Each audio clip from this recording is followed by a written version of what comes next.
যে লাইলাতুন নিসফু মিনাশ শাবান, শাবান মাসের মধ্য রজনী আল্লাহ পাকের রহমত। একদল অতিরিক্ত বাড়াবাড়ি, একটা অতিরিক্ত ছাড়াছাড়ি, বাড়াবাড়ি আর ছাড়াছাড়ি। একটা অতিরিক্ত বাড়াবাড়ি, সে একদম শবে বরাতকে মনে হয় লাইলাতুল কদরের উপরে নিয়ে যাচ্ছে আর কি। লাইলাতুন নিসফু মিনাশ শাবানকে কোনো কোনো ক্ষেত্রে বাড়াবাড়ি পন্থীরা একদম লাইলাতুল কদরের উপরে নিয়ে চলে যাচ্ছে। আর ছাড়াছাড়ি যারা, তারা বলছে এই রাত্রে কোনো কিছুই করা যাবে না। দুইটাই চরমপন্থী, বুঝতে পারছেন না মনে হয় কথা। একদল এটাকে নিয়ে এত বেশি বাড়াবাড়ি করছে যে এটাকে একদম লাইলাতুল কদরের উপরে নিয়ে চলে যাচ্ছে।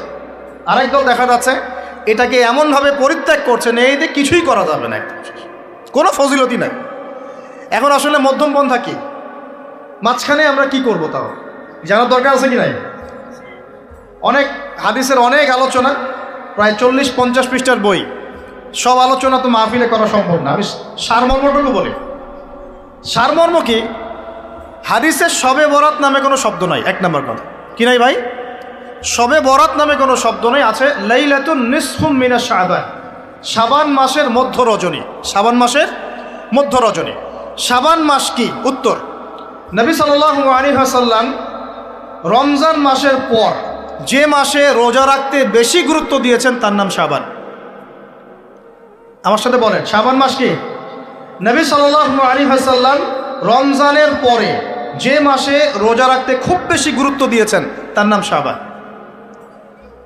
আয়েশা রাদিয়াল্লাহু আনহা তিনি বলতেন যে শাবান মাস আসলে নবী সাল্লাল্লাহু আলাইহি ওয়াসাল্লাম এত বেশি বেশি রোজা রাখতেন যে মনে হতো তিনি রোজা ছাড়বেনই না, সারা মাস রেখে ফেলবেন। বেশি থেকে বেশি রোজা রাখতেন শাবান মাসে। প্রশ্ন হচ্ছে কেন? উত্তর, এমনিতে এই মাসটা বরকতময় এবং এই মাসে আল্লাহ পাক তার রহমতে বিপুল সংখ্যক মানুষকে জাহান্নাম থেকে মুক্তি দান করেন। সুবহানাল্লাহ। নবী সাল্লাল্লাহু আলাইহি ওয়াসাল্লাম এই মাসকে তাজিম করতেন।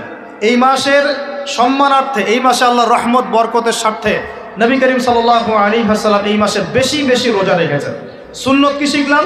শাবান মাসে বেশি বেশি রোজা রাখা সুন্নত। একটা কি পেলাম ভাই?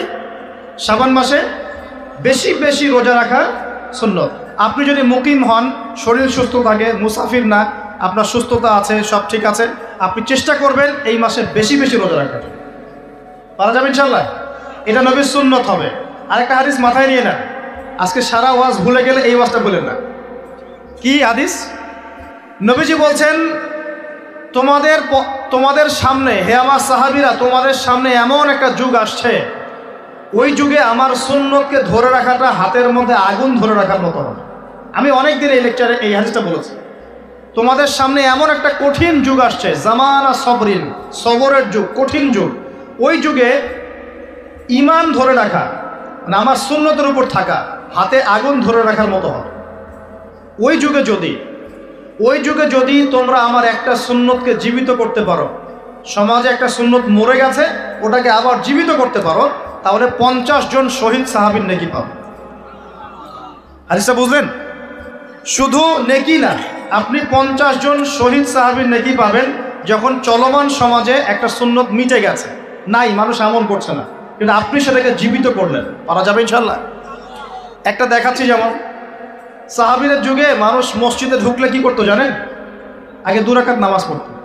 কি করতো? মসজিদে ঢুকেই, ওযু অবস্থায় মসজিদে ঢুকেই তারা বসতেন না। আগে 2 রাকাত নামাজ পড়তেন, দুখুলুল মসজিদ বা তাহিয়াতুল মসজিদ, তারপরে বসতেন। আর নবীজি বলেছেন কিয়ামতের আগে আগে এই দুখুলুল মসজিদ, তাহিয়াতুল মসজিদ, এই নামাজটা উঠে যাবে। উঠে যাচ্ছে না আস্তে আস্তে। মসজিদে ঢুকলে মানুষ ধাপ করে বসে পড়ে, তাই না? মানুষ ভুলেই গেছে এটা সুন্নত। এখন আপনি যদি এই সুন্নতটাকে আবার জীবিত করতে পারেন, ইনশাল্লাহ 50 জন শহীদ সাহাবীর নেকি পাবেন। সমাজে এখন দাড়ি শেভ করা ফ্যাশন হয়ে গেছে, বুঝছে না? অনেকে শেভ না করলে চাকরি দেয় না। শেভ না করলে কি হয় না? চাকরি পাওয়া যায় না। স্কুলে তো না, কলেজে গিয়ে পড়তে গেলে ক্লাস করতে দেয় না। দাঁড়িয়ে আছে, যাও শেভ করে আসো, তাই বলে। এখন সমাজ চলছে উল্টা। এখন যদি আপনি নবীর সুন্নতকে আবার জীবিত করতে পারেন, 50 জন শহীদ সাহাবীর নেকি পাবেন। রাতে ঘুমানোর সময় একটা সুন্নত আছে, 33 বার সুবহানাল্লাহ, 33 বার আলহামদুলিল্লাহ, 34 বার কি আল্লাহু আকবার। বহু মানুষই পড়ে না। আপনি যদি পড়তে পারেন ইনশাআল্লাহ আল্লাহ পাক আপনাকে রেখে দিন। সমাজে বহু মানুষ চুল একদম এখন মেসি রোনাল্ডো কাট, তাই না? মেসি কাট আর রোনাল্ডো কাট। আর আমি সিলেট অঞ্চলে দেখে আসছি একদম লন্ডন কাট, দুই পাশ ছিলে মাঝখানে চুল, লন্ডন থেকে শিখে আসছি। এখন চুলেরও কিন্তু সুন্নত আছে, আছে কি নাই? দাড়ির যেমন সুন্নত আছে, চুলের সুন্নত নাই। একদম সামন পিছন সমান করতে পারেন, অথবা যদি চুল নাই থাকে তাহলে চুল মাথা মুন্ডন করেও রাখতে পারেন। অনেক সাহাবীর মাথা মুন্ডিত ছিল। আবার অথবা কানের লতি পর্যন্ত বা কাঁধ বাবড়ি রাখতে পারেন। এটা চুলের সুন্নত হলো কিনা? এখন সমাজের সব মানুষ এই সুন্নতটাকে ভুলে গেছে। আপনি সুন্নত মনে করে রেখেছেন, ইনশাল্লাহ আপনি নেকি পাবেন ইনশাআল্লাহ। এরকম অগণিত সুন্নত আছে, অগণিত, যেগুলো আমাদের সমাজ থেকে আস্তে আস্তে উঠে যাচ্ছে। আমি খুব দুঃখের সাথে বলছি, অনেক মসজিদে ফরজ নামাজ পড়ার পরে আমরা কি করি? একটা মোনাজাত করি, আল্লাহুম্মা আমিন বিরহমাতিকা ইয়া আরহামার রাহিম, ব্যাস উঠে চলে গেলাম, তাই না? উঠে চলে যায় না? তারপর স্যান্ডেল নিয়ে বাইরে চলে গেল।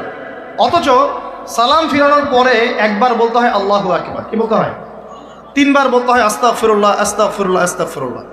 বলতে হয় আল্লাহুম্মা আনতাস সালাম ওয়া মিনকাস সালাম তাবারাকতা ইয়া যাল জালালি ওয়াল ইকরাম। একবার পড়তে হয় আয়াতুল কুরসি, 33 বার সুবহানাল্লাহ, 33 বার আলহামদুলিল্লাহ, 33 বার আল্লাহু আকবার, তারপর কালিমা শাহাদা।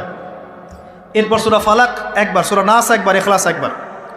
আরো দোয়া, অনেক দোয়া আছে। আল্লাহুম্মা লা মানি লিমা আ'তাইত ওয়া লা মু'তি লিমা মানা'ত ওয়া লা ইয়ানফা'ু যাল জাদ্দি মিনকাল জাদ। পড়তে হয় আল্লাহুম্মা ইন্নী আউযু বিকা মিনাল হাম্মি ওয়াল হাযান ওয়াল আজজি ওয়াল কাসালি ওয়াল বুখলি ওয়াল জুবন ওয়া দালা'id দাইন ওয়া গালাবাতির রিজাল। পড়তে হয় আল্লাহুম্মা আ'ইন্নী আলা যিকরিকা ওয়া শুকরিকা ওয়া হুসনি ইবাদাতিক। আরো অনেক দোয়া আছে। দেখেন তো, মোনাজাত করেন, আমি তো না করছি না, আমি তর্ক করতে আসি না এখানে, এটা নিয়ে আমি ঝগড়া করতে আসি। কিন্তু এই সুন্নতটা যে উঠে গেল, মোনাজাতটা করে যে মসজিদ থেকে বের হয়ে চলে গেলেন, এই সুন্নতটার উপর আমল কে করবে? সুন্নত উঠে গেল না? আপনি যদি বসে এখন সুন্নতটা প্রতিষ্ঠা করেন, 50 জন শহীদ সাহাবীর নেকি পাবেন ইনশাআল্লাহ। এগুলো তো গেল আমলিয়াত। সমাজ চলছে সুদের উপরে, আপনি যদি হালাল অর্থনীতি প্রবর্তন করতে পারেন তাহলে কত নেকি পাবেন? সমাজ চলছে জেনায়, আপনি এখন পর্দা প্রতিষ্ঠা করলেন, তাহলে কত নেকি পাবেন? সমাজে চলছে দুর্নীতি, আপনি এখন আমানতদারিতা ইনসাফ প্রতিষ্ঠা করলেন, কত নেকি পাবেন? সমাজে চলছে শয়তানি, সব শয়তানি, কি চলছে? শয়তানি। এখন আপনি আল্লাহ রাব্বুল আলামিনের ওহী প্রতিষ্ঠা করলেন, কত নেকি পাবেন? নিঃসন্দেহে আর অনেক বেশি নেকি পাবেন। আল্লাহ পাক আমাদেরকে সেই লক্ষ্যে কাজ করার তৌফিক দান করুন। প্রিয় ভাইরা, যে কথা বলতে গিয়ে এখানে আসলাম, এক বাড়াবাড়ি এই মাসে নবীজি বেশি বেশি রোজা রাখেন। তাহলে আমরা কি করবো এই মাসে ভাই? 1 নম্বর কাজ, বেশি বেশি রোজা রাখার চেষ্টা করবো ইনশাআল্লাহ, আল্লাহ তৌফিক দান করবেন। এবার আরেকটা পয়েন্ট বলি, সামনে রমাদান মাস। রমজান মাস আসলে আমরা মাশাআল্লাহ পরিপূর্ণ মুসলিম হওয়ার চেষ্টা করি, কিন্তু সারা বছর এটা ধরে রাখতে পারি না। রমজান মাসে যে নামাজ পড়ে না সেও মসজিদে যায়। দেখা যায় যে জুমার নামাজও পড়ে না, ও তারাবির নামাজ পড়তে যায়, যায় কি না? ওই দিন গিয়ে বলে এসি দেন, ইমাম সাহেব এসি অন করেন, তাই না? সারা বছর তো আসে নাই। ওই দিন গিয়ে ইমাম সাহেব এসি বন্ধ কেন? এই মুয়াজ্জিন সাহেব ফ্যান দেন। তখন ওখানে গিয়ে মানে কি বলবো, হ্যাঁ মাতব্বরি ঘরে আর কি। যাক, তারপরেও যে মসজিদে আসছে, আমরা দোয়া করি আল্লাহ হেদায়েত দান করুন। আমরা তো কাউকে পিছনে ফিরাই দিব না, দিব? এখন রমজান মাস আসলে আমরা মাশাআল্লাহ রোজা রাখি, মানুষকে ইফতার করাই, দান সদকা করি, আমরা যাকাত দেই, তারাবি পড়ি, কোরআন তেলাওয়াত করি, আমরা মাশাআল্লাহ অনেক আমল করি। এই আমলগুলো কি একবারে ধাপাস করে ধরে ফেলা সম্ভব না? একটা আস্তে আস্তে ট্রেনিং প্রসেস লাগে। একটা ফ্যান চালু করলে ফ্যানটা কি শুরুতেই ধাপাস করে ঘুরতে শুরু করবে, নাকি আস্তে স্লোলি সে মোমেন্টাম ধরবে? কোনটা? আস্তে আস্তে সে গতি পাবে না, ধীরে ধীরে গতি পাবে। ঠিক শাবান মাসে এত বেশি রোজা রাখা, ইবাদত করার অর্থ কি? যাতে রমজান মাসে আপনি পরিপূর্ণ ইবাদত করতে পারেন। বুঝতে পারছেন কথা? রমজানে গিয়ে তো শুরুতেই সব ইবাদত ধরে ফেলা সম্ভব হবে না। মনে করেন আগামীকাল পহেলা রমজান, আজকে থেকে আপনি সব ইবাদত একসাথে করতে পারবেন? তখন গিয়ে আপনি বেগ পেতে হবে। কিন্তু একটা মাস আগে থেকে যদি ট্রেনিং নেন, ইনশাআল্লাহ রমজান মাসে ইজি হয়ে যাবে। এটা একটা কারণ নবী সাল্লাল্লাহু আলাইহি ওয়াসাল্লাম শাবান মাসে বেশি বেশি রোজা রাখতেন, আমল করতেন। আল্লাহ পাক আমাদের সবাইকে শাবান মাসে বেশি বেশি আমল করার তৌফিক দান করুন। যাতে রমজান মাসে গিয়ে আমরা সুবিধা পাই, রমজান মাসের হকটা আদায় করতে পারি। এবার এই মাসে নবী সাল্লাল্লাহু আলাইহি ওয়াসাল্লাম কি বলেছেন একটা হাদিস থেকে আগে বুঝি। এই হাদিসটা সহ অনেক হাদিসে এই একই রকম কথা এসেছে এবং এই হাদিসটা বিশুদ্ধ। এটাকে অস্বীকার করলে হাদিস অস্বীকারী হয়ে যাবে। বাড়াবাড়ি গ্রুপ, ছাড়াছাড়ি গ্রুপ, উভয়ের জন্যই নসিহত। নবী সাল্লাল্লাহু আলাইহি ওয়াসাল্লাম বলেছেন, ইন্নাল্লাহ তাআলা, নিশ্চয় আল্লাহ রাব্বুল আলামিন, লা ইয়াত্তালিউ ফি লাইলাতিন নিসফি মিন শাবান, শাবান মাসের মধ্য রজনীতে আল্লাহ রাব্বুল আলামিন তার রহমতের দৃষ্টি প্রশস্ত করেন। সুবহানাল্লাহ। আল্লাহ পাক শবে বরাত মানে আমরা যেটা বুঝি প্রচলিত অর্থে, লাইলাতুন নিসফি মিন শাবান, শাবান মাসের মধ্য রজনী, যে 15 শাবানের এই যে রজনী, এই রাতে আল্লাহ রাব্বুল আলামিন তার সৃষ্টির দিকে তার রহমতের দৃষ্টিটা প্রশস্ত করে দেখেন, প্রশস্ত করেন। এবং ওয়াগফিরু লিজামিই খালকিহি, আল্লাহ পাক তার সমস্ত সৃষ্টিকে মাফ করে দেন। আল্লাহ পাক কি করেন?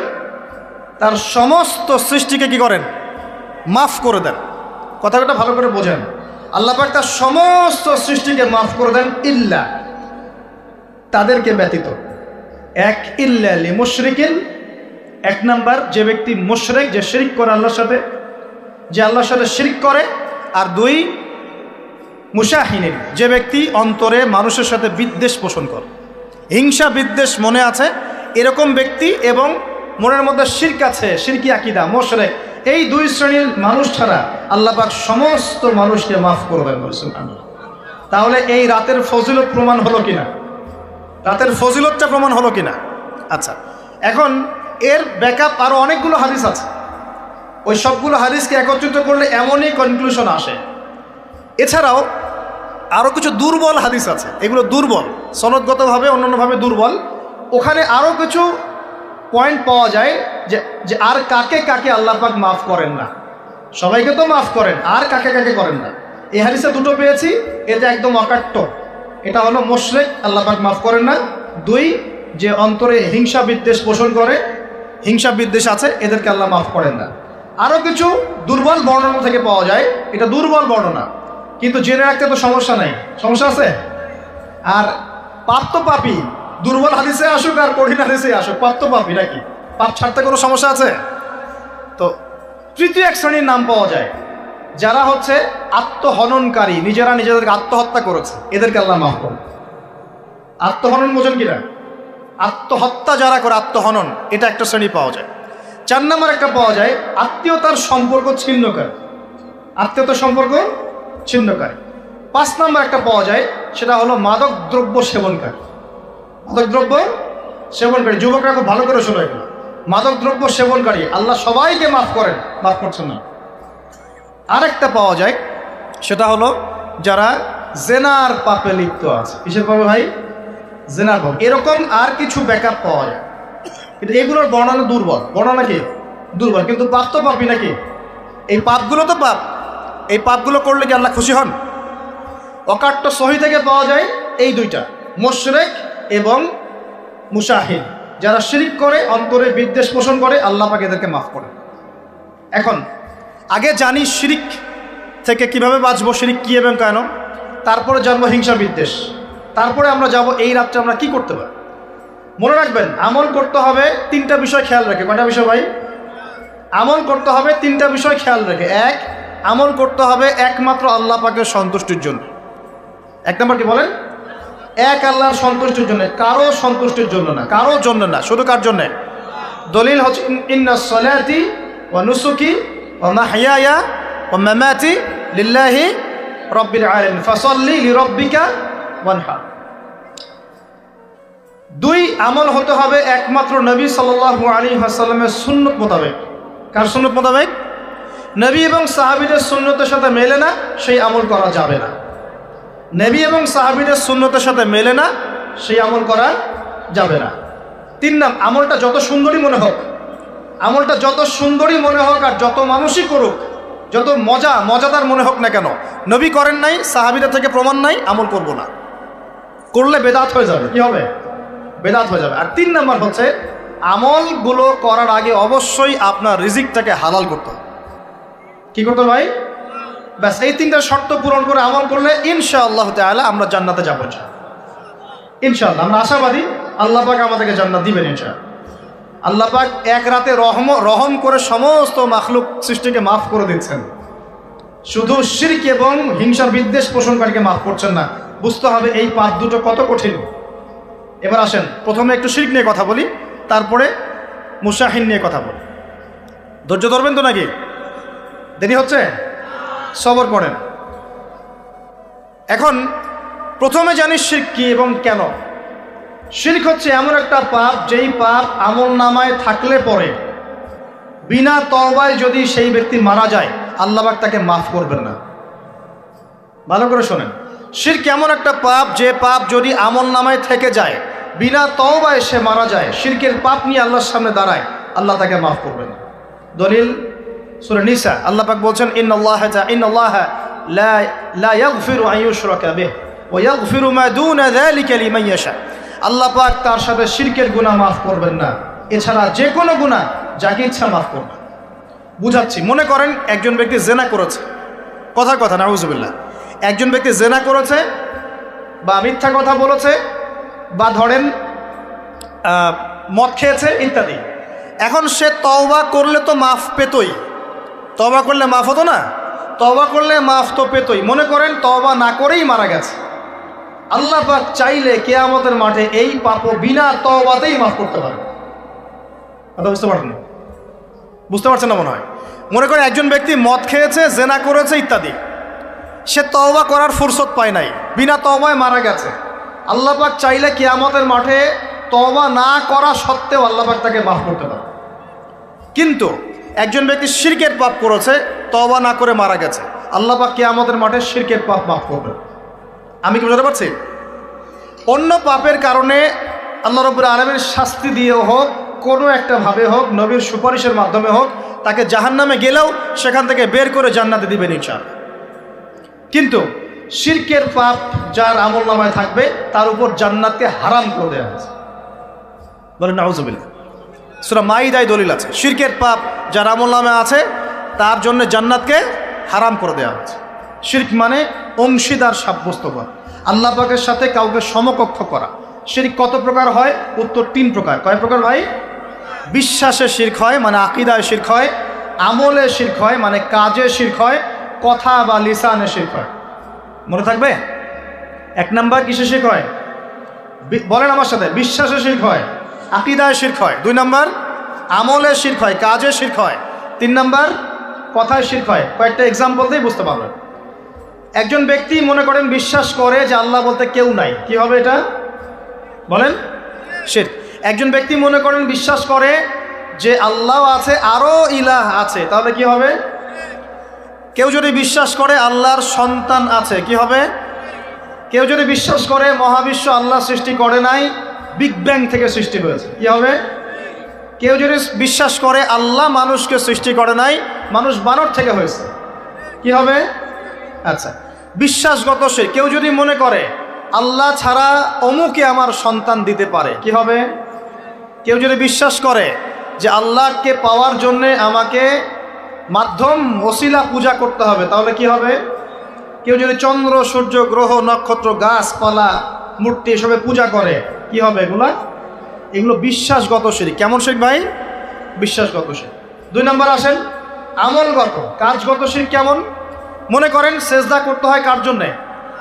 কেউ যদি এখন কবরে গিয়ে সেজদা করে, কি হবে? আল্লাহর জন্য সেজদা করতে হয় না কবরে সেজদা করতে হয়? সেজদা কার জন্যে? আচ্ছা, তাহলে শিরক হবে। কুরবানি কার জন্য করতে হয়? কেউ যদি এখন মনে করেন জিনকে সন্তুষ্ট করার জন্য কুরবানি করে দিল, কি হবে? এখনকার যুগে কিন্তু বহু মানুষ জিনের উপাসনা করে। এখনকার যুগে বহু মানুষ জিনের উপাসনা করে। আর জিন বলে একটা জাতি আছে, আমাদের সাথে চলাফেরা করে, আমরা দেখতে পারি না। আমরা কি সব দেখতে পারি? আমরা কি সব জানি? আমরা তো আমাদের আত্মাকেই দেখতে পারি। এত ঘুমাই গেছেন, আত্মা চলে গেছে, দেখতে পারছেন? আর আমরা কি জানি? আমরা কতটুকু জানি? আগামীকাল কি হবে আপনার সাথে বলেন দেখি, কেউ জানে? আমাদের জ্ঞান কত ক্ষুদ্র, বুঝতে পারলাম। আগামীকাল কি হবে তাই জানি না, আমার আত্মাকেও চোখে দেখি না। আর আমি যদি দাবি করি এখন আমি সব জানতাম, তাহলে কি হবে? অতএব জিন জাতি আমাদের মধ্যেই আছে কি নাই? ওমা খালাকতুল জিন্না ওয়াল ইনসা ইল্লা লিয়াবুদুন, আমি জিন আর মানুষকে শুধুমাত্র আমার ইবাদত করার জন্যই সৃষ্টি করেছি। আল্লাহ পাক আমাদের সবাইকে আল্লাহ পাকের সত্য বোঝার তৌফিক দান করুন। এবার আসেন, আপনাদের পার্বত্য এলাকায় জিনের উপাসনা হয়। এখন বললেন ভাই কেমন করে জানলেন? যত তান্ত্রিক মান্ত্রিক কবিরাজ জাদুকর সব এই পাহাড়ি এলাকায় ঘুরে বেড়াচ্ছেন, এবং চোখ কান খোলা রাখলে আপনারাও বুঝতে পারবেন জিনের উপাসনা করলে অনেক কিছু ভেলকিবাজি দেখানো যায়। জিনকে আল্লাহ পাক কিছু ক্ষমতা দিয়েছে। জিন অনেক দূর থেকে দেখতে পারে। মনে করেন যে কেউ একজন এখানে বসে আছে, সে দাবি করছে যে সে অলৌকিক ক্ষমতার অধিকার, অথচ ওর কাছে জিন আছে। কি আছে? জিন। এখন আপনি শুনেছেন যে অমুক জায়গায় অমুক বাবা আছে, সে অনেক বড় ক্ষমতার অধিকার, যাই দেখি ওনার কি ক্ষমতা।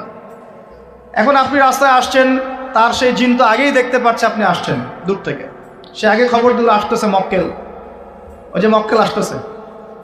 এখন সে বলল যে ওই ব্যক্তির সাথে যে জিন আছে ওর সাথে কানেকশন কর। সবার সাথে একটা জিন আছে না? আছে কি নাই? একটা করে জিন শয়তান আছে না সবার সাথে? দুইজন ফেরেশতা একজন জিন সবার সাথেই আছে। আছে কি নাই? আপনার জিন জানে আপনার সাথে অতীতে কি হয়েছিল? জানে তো। আপনার জিন আপনার সাথে আছে না শুরু থেকে? তাহলে আপনি 1 মাস আগে কি করেছেন আপনার জিন তো জানে। ও ভবিষ্যৎ জানে না, কিন্তু অতীত তো জানে। ও তো ভবিষ্যৎ জানে না, কিন্তু অতীতে আপনি কি করেছেন ও তো জানে না? এখন ওর সাথে এই কারিনের সাথে যোগাযোগ করছে। ওকে বলছে এই তো 1 মাস আগে অমুক মেয়ের পিছনে দৌড়াইছিল, 1 মাস আগে অমুক একটা মেয়ের পিছনে দৌড়াইছে, ওই মেয়েকে পাওয়ার খুব চেষ্টা করছে, কিন্তু 1 মাস আগে ব্যবসায়ী কাজ করছে, কিন্তু 1 মাস আগে ওই কাজ করছে। এখন আপনি হেঁটে হেঁটে আসলেন, এদিকে খবর পাস করা শেষ, এসে বললেন বাবা আপনার কি ক্ষমতা, আমি আপনার ক্ষমতার নিদর্শন দেখতে চাই। সেই বাবা এখন বলছে যে তুই তো সেই ব্যক্তি না, তোর নাম অমুক না, আপনি তো ভেবাচকা খেয়ে গেলেন। হ্যাঁ তাই তো, আমার নাম তো অমুক। তুই তো 1 মাস আগে এই মেয়ের পিছনে ঘুরছিস না? হ্যাঁ তাই তো, আপনি কেমন করে জানলেন? তুই 1 মাস আগে এই কাজ করছিস না? তাই তো, আপনি কেমন করে জানলেন? আপনার তো চোখ একদম আসমান উঠে গেল। বাপরে বাপ, সে তো আমার অতীতের সব বলে দেয়, তুই অমুক জায়গায় এটা পাপটা করছিস না, তুই এই জায়গায় ওটা লুকায় রাখছিস না। ব্যাস, আপনার মাথা খারাপ। জিনের উপাসনা করে মানুষ অনেকেই।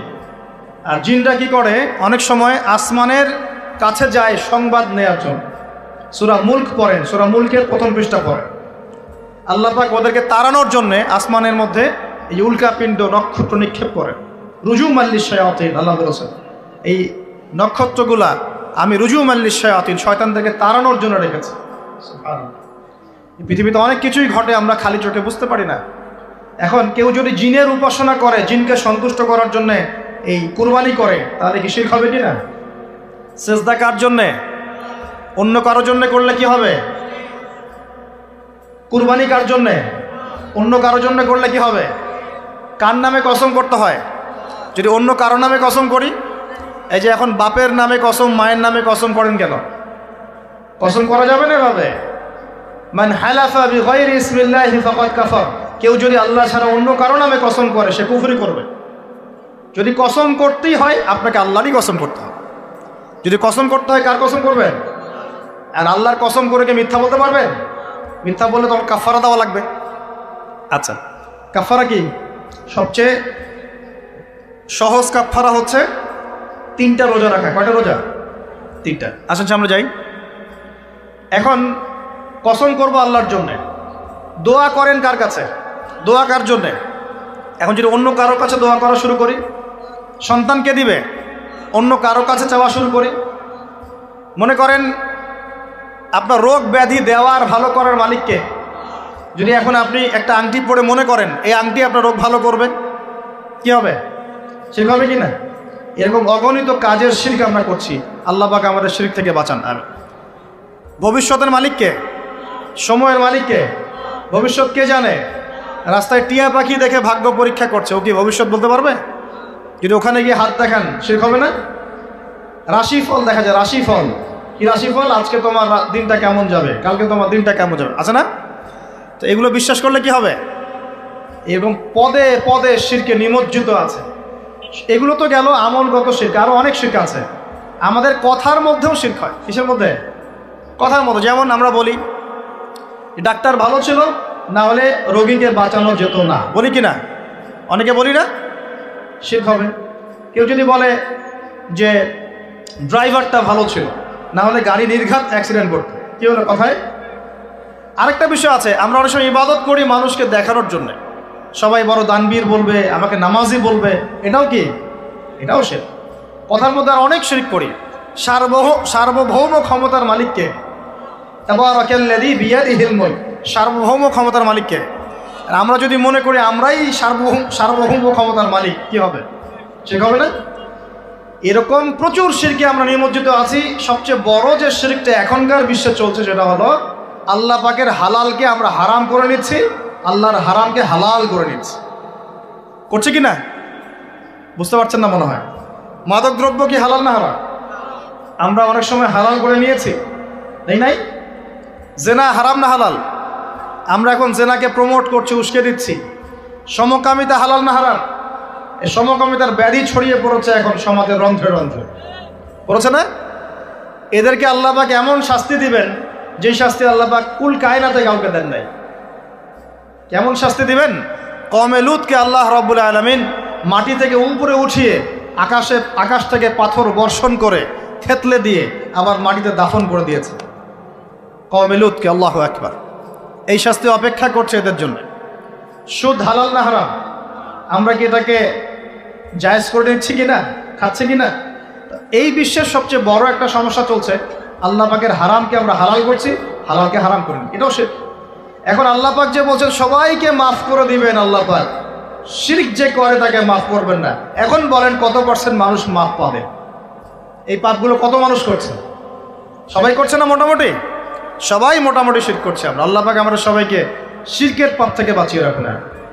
এর পাশে একটা শিরক আছে রিয়া বা গোপন শিরক, লোক দেখানো আমল, এটাও গোপন শিরক।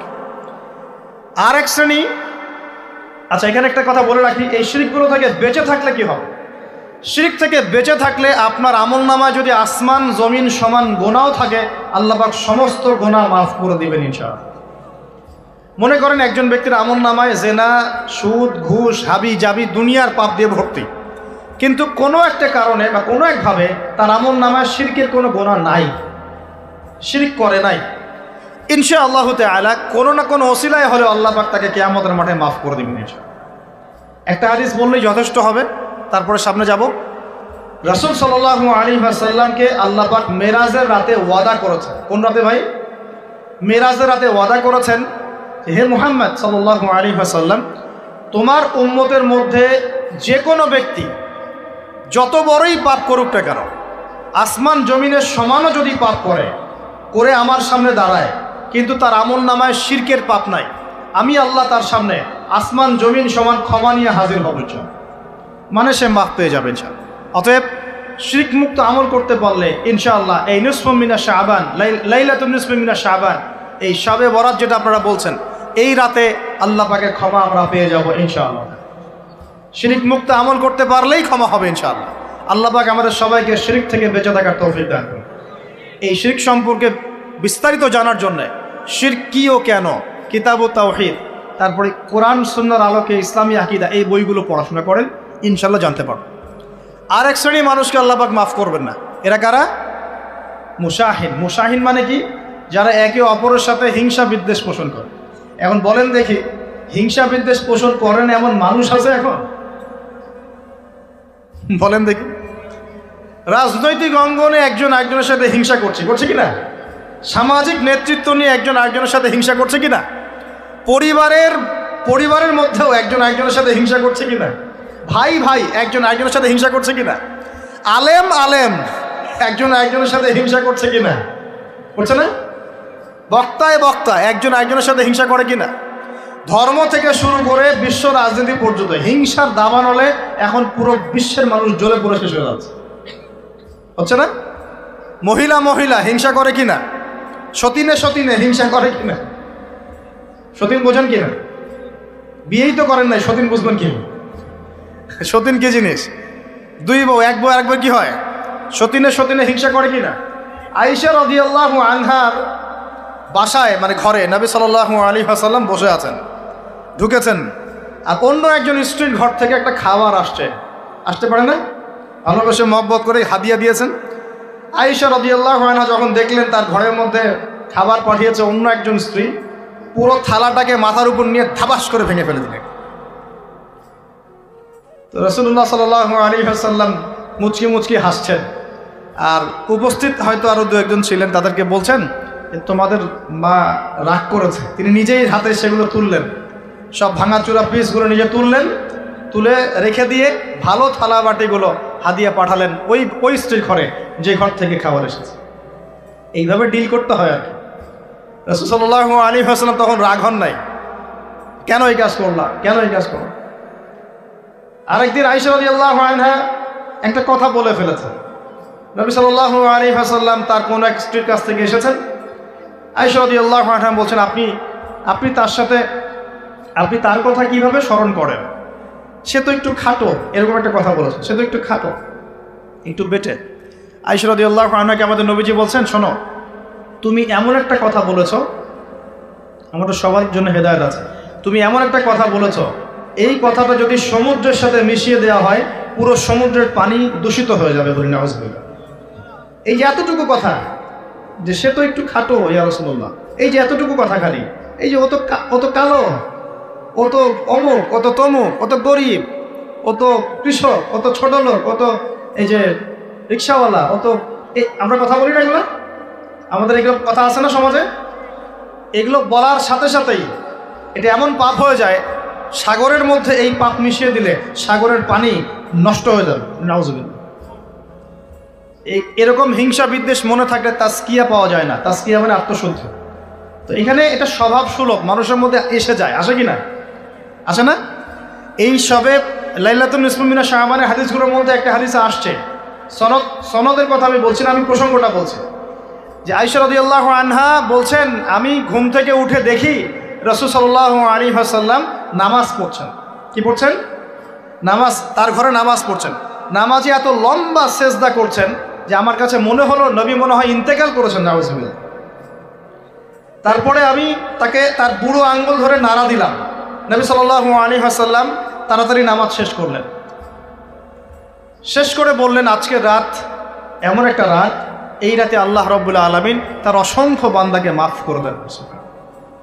এরপর তিনি আবার ঘুমিয়ে গেলেন, আয়েশা রাদিয়াল্লাহু আনহা। এবার উঠে বলছেন, আমি দেখলাম যে নবী সাল্লাল্লাহু আলাইহি ওয়াসাল্লাম আমার ঘরে নাই। তখন তিনি বলছেন, আমার মনের মধ্যে তখন ওই ফিলিংস আসলো যেটা মেয়েদের মধ্যে স্বভাব সুলভ চলে আসে।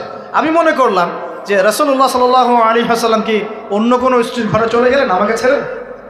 তখন আমি চাদর মুড়ি দিয়ে তাকে পিছু নেওয়া শুরু করলাম। পিছে পিছে গিয়ে দেখলাম রাসূল সাল্লাল্লাহু আলাইহি ওয়াসাল্লাম ওই জান্নাতুল বাকি বলি না আমরা, বাকিয়ে গারকাত, মদিনায় মসজিদ নববীর পাশে কবরস্থান আছে না, ওই কবরস্থানে নবী সাল্লাল্লাহু আলাইহি ওয়াসাল্লাম দাঁড়িয়ে মাইয়েতের জন্য দোয়া করছেন। সুবহানাল্লাহ। আয়েশা রাদিয়াল্লাহু আনহা গিয়ে দাঁড়ালেন, নবীজি বললেন, তুমি কি মনে করছো আমি তোমার সাথে প্রতারণা করছি, আমি তোমার হক নষ্ট করব? বরং আজকের রাতে আল্লাহ রাব্বুল আলামিন অগণিত মানুষকে মাফ করে দেন, বলে সুবহানাল্লাহ। এই হাদিসগুলো এসেছে শবে বরাত প্রসঙ্গে। এখানেও দেখেন আয়েশা রাদিয়াল্লাহু আনহা কিন্তু একটু জেলাসি ফিল করেছেন যে আমার ঘর থেকে আবার অন্য স্ত্রী ঘরে চলে গেল কিনা। এগুলো স্বভাব সুলভ, এগুলো আসতে পারে, এগুলো মানুষের মধ্যে কি আসতে পারে, কিন্তু বিদ্বেষ পোষণ করে একে অপরের ক্ষতি করে দেওয়া, এই কাজগুলো যারা করবে আল্লাহ পাক এই রাতে ওদেরকে মাফ করবেন না। এখন আমাদের জন্য আগে নসিহত দুইটা, এই রাত্রের ফজিলত পেতে হলে নসিহত আগে দুইটা। এক, আমাদের আকীদা আমলে কোনো শিরক থাকা যাবে না, বলি আমিন। আল্লাহ কবুল করুন। আমাদের আকীদা এবং আমলে কোনো প্রকার শিরক রাখা যাবে না। দুই, আমরা মনের মধ্যে কোনো ভাইয়ের প্রতি হিংসা বিদ্বেষ রাখবো না। রাখবো ইনশাল্লাহ? না রাখবো না? আমরা কোনো ভাইয়ের প্রতি হিংসা বিদ্বেষ পোষণ করবো না ইনশাল্লাহ। একটা হাদিস বললেই আপনি বুঝে ফেলবেন, তারপর আমি সামনে যাচ্ছি, এরপরে আমি আস্তে আস্তে ফিনিশিং দেবো ইনশাল্লাহ। আল্লাহর রাসূল বলেছেন সাল্লাল্লাহু আলাইহি ওয়াসাল্লাম, তিনি বলেছেন যে তোমরা ততক্ষণ পর্যন্ত জান্নাতে যেতে পারবে না, ভালো করে শোনেন, তোমরা ততক্ষণ পর্যন্ত জান্নাতে যেতে পারবে না যতক্ষণ তোমরা প্রকৃত মুমিন না হচ্ছ, প্রকৃত মুমিন না হচ্ছ। আর তোমরা ততক্ষণ পর্যন্ত প্রকৃত মুমিন হতে পারবে না যতক্ষণ পর্যন্ত না পরস্পরকে ভালো না বাসছ, পরস্পরকে ভালো না বাসছো। এই ভালোবাসা আবার বয়ফ্রেন্ড গার্লফ্রেন্ড ভালোবাসা না, দিনই ক্ষেত্রে ভালোবাসা। আর আমি কি তোমাদেরকে জানিয়ে দেব কি করলে তোমরা পরস্পরকে ভালোবাসতে পারবে? সাহাবীরা বলছেন অবশ্যই বলুন ইয়া রাসূলুল্লাহ। নবীজি বলছেন তোমরা একে অপরকে সালাম দেওয়ার অভ্যাস করো, ইনশাআল্লাহ তোমরা একে অপরকে ভালোবাসতে পারবে। ইসলামের সৌন্দর্য দুটা, কয়টা ভাই? বেশি বেশি মানুষকে সালাম দেয়া এবং মানুষকে খাবার খাওয়ানো। কি খাওয়ানো? আরেকটা মনে রাখবেন, কিয়ামতের আগে আগে মানুষ বাছাইকৃত মানুষকে সালাম দিবে, সবাইকে সালাম দিবে। চলছে কিনা সমাজে? কিয়ামত দূরে না কাছে? এটা আজকে আলোচনার টপিক না, তাহলে আমি বলতাম যে কতগুলো আলামত আপনি দেখতে পাবেন। এখন আমরা বুঝতে পারলাম এই রাতের ফজিলত আছে, আছে কি নাই? এই রাতের ফজিলত কি? আল্লাহ পাক এই রাতে অগণিত বান্দাকে মাফ করে দিবেন ইনশাআল্লাহ। তবে কোন কোন মানুষকে মাফ করবেন না? এক নম্বর, যারা মুশরিক বা শিরক করে, হ্যাঁ, একে অপরের প্রতি কি বলেন, মুশাহিন, বিদ্বেষ, হিংসা বিদ্বেষ পোষণ করে, এই দুই শ্রেণীর মানুষের অন্তর্ভুক্ত হওয়া থেকে আল্লাহ আমাদেরকে বাঁচাক, আমিন। এরপরে দুর্বল হাদিসগুলো বা যেগুলো একদম দুর্বল সনদের, সেগুলোর মধ্যে অতিরিক্ত এসেছে আত্মীয়তার সম্পর্ক ছিন্ন করলে মাপ পাচ্ছে না, আত্মহত্যা করলে মাপ পাচ্ছে না, জেনা করলে মাপ পাচ্ছে না, মাদকদ্রব্য সেবন করলে মাপ পাচ্ছে না। এই পাপগুলো থেকেও আল্লাহ পাক আমাদেরকে বাঁচিয়ে রাখুন বলিয়া। এখন কিভাবে এই রাতে আমরা ইবাদত করব জানার দরকার কিনা? তার আগে ইবাদত কবুলের কয় শর্ত বলেছে? 3। আল্লাহর সন্তুষ্টির জন্য হতে হবে, নবীর সুন্নাহ মাফিক হতে হবে, এবং 3 নম্বর হচ্ছে হালাল রিজিক থাকতে হবে, হারাম খেয়ে ইবাদত করা যাবে না। এখন আসেন, কোনো হাদিসের মধ্যে স্পেসিফিকলি বলা নাই যে এই রাতে এই এই এই এই ইবাদত করতে হবে, কোনো হাদিসের মধ্যে পাওয়া যায়। কথা বলার চেষ্টা করুন। যেমন লাইলাতুল কদর সম্পর্কে বলা হচ্ছে না, যে লাইলাতুল কদরে যারা কিয়াম করবে, হ্যাঁ, রাত দিনে সিয়াম রাখবে, রাতে কিয়াম করবে, কোরআন তেলাওয়াত করবে, কোরআন দিয়ে কিয়াম করবে, আল্লাহ ওদেরকে মাফ করে দিবেন। একটা আমল দেওয়া আছে লাইলাতুল কদরে। নবী সাল্লাল্লাহু আলাইহি ওয়াসাল্লাম যা করতেন সেগুলোর মধ্যে আমল দেওয়া আছে। এই নিসফু মিনা শাবানের মধ্যে স্পেসিফিকলি এভাবে হাদিসের মধ্যে উল্লেখ করা নাই এই এই এই এই আমলগুলো করো। এটা খুঁজে খুঁজে আমাদেরকে বের করতে হয়। খুঁজে খুঁজে কেমন? নবী সাল্লাল্লাহু আলাইহি ওয়াসাল্লাম দোয়া করছিলেন মৃতদের জন্য, করছিলেন না? তাহলে এটা একটা আমল পাওয়া গেল। নবী সাল্লাল্লাহু আলাইহি ওয়াসাল্লাম নামাজে ছিলেন সেজদারত অবস্থায়, ওই যে আয়েশা রাদিয়াল্লাহু আনহা টোকা দিলেন, দিয়ে বললেন আমি ভাবছিলাম তার ইন্তেকাল হয়ে গেছে কিনা, তার মানে বুঝলাম যে আপনি নামাজ পড়তে পারেন। এরপরে আল্লাহ পাকের কাছে ক্ষমা চাইতে পারেন, কারণ এই মাসে আল্লাহ পাক আপনাকে এই রাতে আল্লাহ আপনাকে ক্ষমা করবেন, এই রাতে আল্লাহ ক্ষমা করবেন। এখন এটাকে বলা হয় প্রশস্ততা। ব্যক্তিগতভাবে এখানে আপনাকে প্রশস্ত এখতিয়ার দেওয়া হয়েছে। ব্যক্তিগতভাবে আপনাকে আল্লাহ পাক তার রাসূলের মাধ্যমে এই শরীয়তে এই রাতের আমলের জন্য একটা প্রশস্ত এখতিয়ার দিয়েছেন। আপনি রাসূল সাল্লাল্লাহু আলাইহি ওয়াসাল্লামের সুন্নাহ মাফিক যে কোনো ভালো কাজ করতে পারেন, কিন্তু নির্দিষ্ট করে আপনাকে দেওয়া হয় নাই যে আপনাকে 100 রাকাতই পড়তে হবে, আপনাকে 200 রাকাতই পড়তে হবে, আপনাকে 10 রাকাতই পড়তে হবে, আপনাকে 1 খতমই দিতে হবে, এরকম নির্দিষ্ট করে আপনাকে কিছু দেওয়া হয়। আপনি এখন চাইলে সুন্দর করে অজু করলেন, অজু করে মাশাআল্লাহ আতর খুশবু ব্যবহার করতে পারেন, করে সুন্দর জামা পরলেন, পরে আপনি আল্লাহর স্মরণে নামাজ আদায় করলেন। এখন ফরজ নামাজ আগে না নফল আগে? ফরজ আগে না নফল আগে? এই আমলগুলো ফরজ না নফল? এগুলো নফল। আগে তো ফরজ পড়তে হবে নাকি? 5 ওয়াক্ত ফরজ নামাজ তো আগে, তারপরে আপনি নফলে আসেন। আমাদের জীবনে কোনটার গুরুত্ব সবচেয়ে বেশি? ফরজ ঠিক না থাকলে নফল দিয়ে কাজ হবে? তো ফরজ ঠিক করার পরে আপনি এখন অতিরিক্ত আমল করার চেষ্টা করছেন, সুন্দর কাপড় চোপড় পরেছেন, আপনি মাশাআল্লাহ পবিত্র হয়েছেন, আতর খুশবু ব্যবহার করেছেন, আপনি নীরবে নিভৃতে আল্লাহকে ডাকছেন নামাজের মধ্যে দিয়ে, লম্বা করে সুন্দর করে নামাজ পড়ছেন, আপনি একটু কোরআন তেলাওয়াত করছেন, আলহামদুলিল্লাহ। আপনি এই রাতে মৃতদের জন্য দোয়া করলেন, নিজের জন্য দোয়া করলেন, পরিবারের জন্য দোয়া করলেন, আপনি তাসবিহ তাহলিল করলেন, যদি আপনাকে আল্লাহ সামর্থ্য দেন আপনি কিছু দান সাদাকা করেছেন, আপনি বিভিন্ন রকম ভালো কাজে আপনি নিজেকে মানে এঙ্গেজ রাখতে পারেন, নিজেকে বিভিন্ন ভালো কাজে আপনি নিজেকে সম্পৃক্ত রাখতে পারেন। এভাবে আপনি রাতটাকে একটা উৎসবের উৎসাহে পার করতে পারেন। কিন্তু আমরা যে ঘটা করে অনেকগুলো কাজ করি না, ঘটা করে হালুয়া রুটি সামাই টামাই এই সেই আলোকসজ্জা অমুক তমুক দল বেঁধে কবরস্থান, এই আমলগুলো নবী এবং সাহাবীরা থেকে প্রমাণ হয়।